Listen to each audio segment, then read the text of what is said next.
বিচার শেষ না হওয়া পর্যন্ত আওয়ামী লীগ এবং এর সকল অঙ্গ সংগঠনের যাবতীয় কার্যক্রম নিষিদ্ধ করে প্রজ্ঞাপন জারি করেছে বাংলাদেশের অন্তর্বর্তীকালীন সরকার।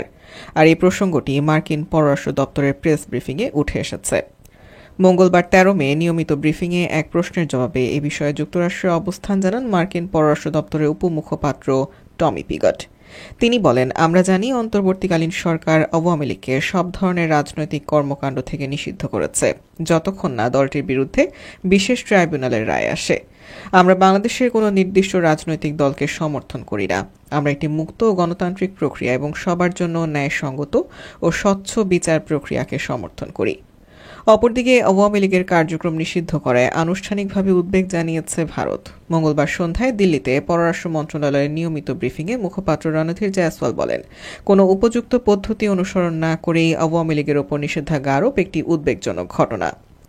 এর আগে গত সোমবার বিকেলে রাষ্ট্রপতির আদেশক্রমে স্বরাষ্ট্র মন্ত্রণালয়ের সিনিয়র সচিব নাসিমুল গনির স্বাক্ষর করা প্রজ্ঞাপনে আওয়ামী লীগকে আনুষ্ঠানিকভাবে নিষিদ্ধ করা হয়। পরে সেদিন রাতেই দলটির নিবন্ধন স্থগিত করে নির্বাচন কমিশন।